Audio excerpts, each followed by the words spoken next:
యేసుక్రీస్తు నామములో మీకు మా హృదయపూర్వక వందనాలు. ఈ దిన వాగ్దానము: యెహోవా మహోన్నతుడైనను ఆయన దీనులను లక్ష్యపెట్టును, ఆయన దూరము నుండి గర్విష్ఠులను బాగుగా ఎరుగును. పరిశుద్ధ గ్రంథమైన బైబిల్లో కీర్తనల గ్రంథము 138వ అధ్యాయము 6వ వచనము. ఈ వచనం అద్భుతమైన దేవుని స్వభావాన్ని చూపిస్తుంది. మొదటిగా దేవుని మహోన్నతత్వం గురించి. యెహోవా మహోన్నతుడు, ఆయన పరలోకములో ఉన్నత సింహాసనంపై కూర్చుని ఉన్నాడు. ఆయన సృష్టికర్త, సర్వాధికారి, అనంతుడు, పరిశుద్ధుడు, మానవుల ఊహకు అందని గొప్పవాడు. ఆయన అందరినీ మించిన ఉన్నత స్థానములో ఉన్నవాడు.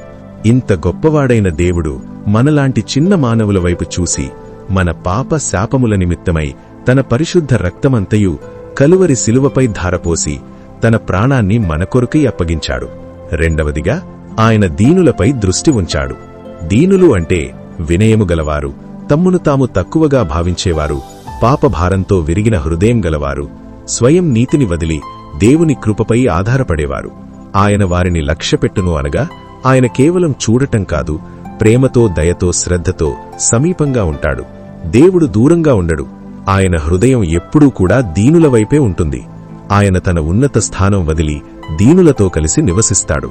మూడవదిగా గర్విష్ఠులతో దూరంగా ఉంటాడు. గర్వము నాశనమునకు ముందు నడుచును అని పరిశుద్ధ గ్రంథమైన బైబిల్ చెబుతోంది. గర్విష్ఠులు అనగా స్వయం ప్రశంస, అహంకారం, దేవుని అవసరం లేనట్లు భావించేవారు. ఆయన వారిని దూరము నుండి ఎరుగును.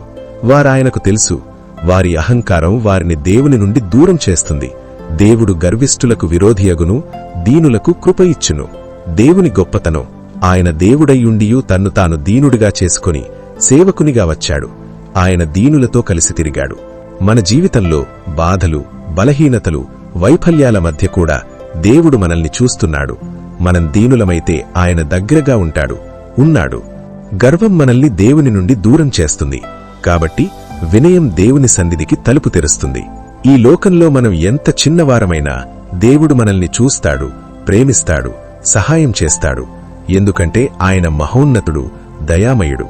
ఈ దినము నుండే దేవుడు మిమ్మును దీవించి ఆశీర్వదించునుగాక. ఆమేన్. దయచేసి ఛానల్ను సబ్స్క్రైబ్ చేసుకుని లైక్, కామెంట్ చేసి బెల్ ఐకాన్ను నొక్కి ఈ వాగ్దానాన్ని అనేకులకు పంపి దైవ దీవెనలు పొందండి.